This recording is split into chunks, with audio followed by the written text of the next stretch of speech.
আসসালামু আলাইকুম। তাসনিয়া রান্নাঘরে সবাইকে স্বাগতম জানাচ্ছি। আশা করছি সকলেই আল্লাহর রহমতে অনেক ভালো আছেন। আজ আমি আপনাদের সাথে পাকা কাঁঠালের রস দিয়ে তৈরি খুবই সুস্বাদু একটি পিঠা রেসিপি শেয়ার করব। তো তা হলো কাঁঠালের রস বড়া বা কাঁঠালের গোলা পিঠা। আর এটি খুবই কম সময়ে বাড়িতে থাকা উপকরণ দিয়ে তৈরি করে নেওয়া যায় আর খেতে ভীষণই মজার। যারা কাঁঠাল একদমই পছন্দ করে না তাদের কাছেও এই রেসিপিটা আশা করছি ভালো লাগবে।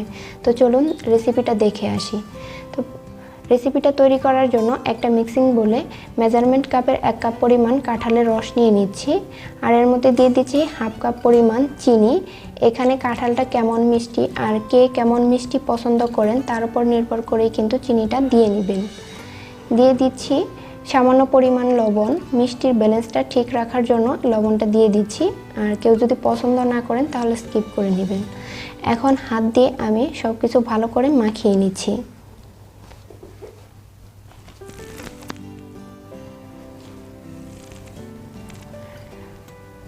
তো আমার মাখিয়ে নেওয়া হয়ে গেছে। এখন শুকনো উপকরণগুলো দিয়ে দিব। তো প্রথমে দিয়ে দিচ্ছি হাফ কাপ পরিমাণ সুজি। এখানে আপনারা সুজির পরিবর্তে কিন্তু চাউলের গুঁড়াটাও ব্যবহার করতে পারবেন। আর দিয়ে দিচ্ছি হাফ কাপ পরিমাণ ময়দা। ময়দার পরিবর্তে এখানে প্যাকেটের যে আটাটাও ব্যবহার করতে পারবেন। এখন হাত দিয়ে আমি মাখিয়ে নিচ্ছি।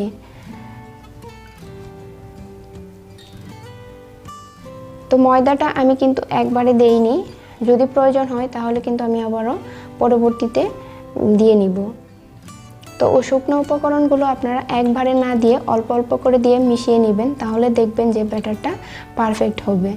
তো ব্যাটারটা আমার কাছে অনেকটাই নরম মনে হচ্ছে, এই জন্য আমি আরও 1/4 কাপের মতো ময়দা দিয়ে নিচ্ছি। দিয়ে আমি আবারও ভালো করে মেখে নিচ্ছি।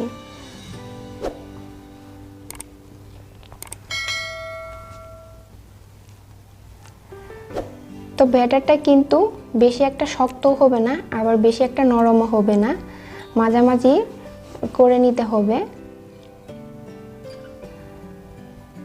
তো ব্যাটারটা আমি তৈরি করে নিয়েছি। ব্যাটারের ঘনত্বটা ঠিক এই যে এরকম হবে। আর আজকের এই পিঠাগুলো আমি কোনো রকম বেকিং পাউডার বা বেকিং সোডা ছাড়াই তৈরি করব। বেকিং পাউডার সোডা ছাড়াও কিন্তু পিঠাগুলো অনেকটাই ফুলকো এবং নরম তৈরি হয়। তো এখন পিঠাগুলোকে ভেজে নিতে হবে।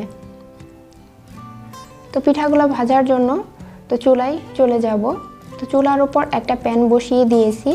প্যানের মধ্যে পরিমাণ মতো তেল দিয়ে তেলটাকে মিডিয়াম আঁচে হালকা গরম করে নিতে হবে।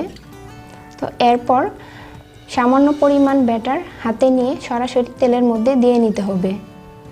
তো অতিরিক্ত গরম তেলে এই পিঠাগুলো দিতে যাবেন না, তাহলে দেওয়ার সাথে সাথেই কিন্তু কালার চলে আসবে আর পিঠার ভিতর দিকে কিন্তু কাঁচা থেকে যাবে। তো আমি এইভাবে অল্প অল্প করে ব্যাটার নিয়ে আমি দিয়ে দিচ্ছি। তো আপনারা আপনাদের পছন্দ অনুযায়ী সাইজ করে পিঠাগুলো তৈরি করে নিতে পারবেন। তো পিঠাগুলো দিয়ে নিয়েছি, এখন অপেক্ষা করব এক পাশ ভাজা হওয়ার জন্য। এক পাশ যখন এরকম হালকা ভাজা হয়ে যাবে তখন এগুলাকে উল্টিয়ে দিতে হবে। তো আমি একটা কাঁটা চামচের সাহায্যে এগুলাকে উল্টিয়ে নিচ্ছি।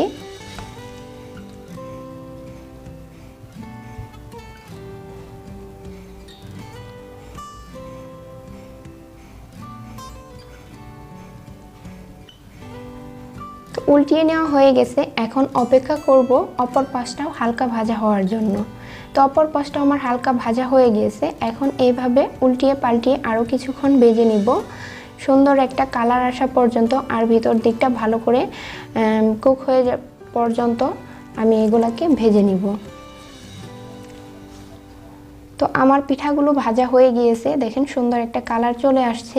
আমি এরকম একটা তেল ছাঁকনি দিয়ে এই তেলটা ঝরিয়ে নিচ্ছি। এরপর একটা নাস্তার প্লেটে উঠিয়ে নিচ্ছি।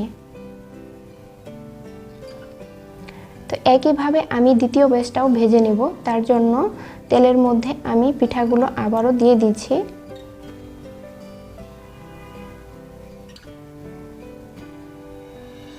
তো একইভাবে আমি এই দ্বিতীয় ব্যাচটাও ভেজে নিয়েছি। তো তেল ছাঁকনি দিয়ে এই পিঠাগুলো উঠিয়ে নিচ্ছি।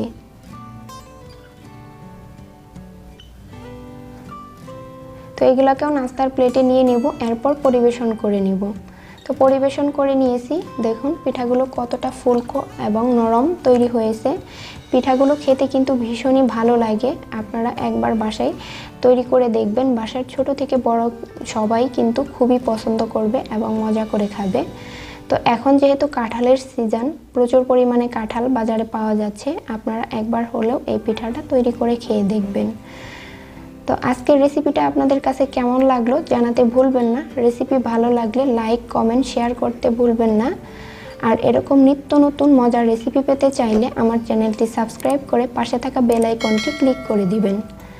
তো আজকের মতো এখানেই বিদায় নিচ্ছি। দেখা হবে আমার পরবর্তী নতুন কোনো রেসিপির সাথে। ততক্ষণ পর্যন্ত সবাই অনেক ভালো থাকবেন, সুস্থ থাকবেন। আল্লাহ হাফেজ। আসসালামু আলাইকুম।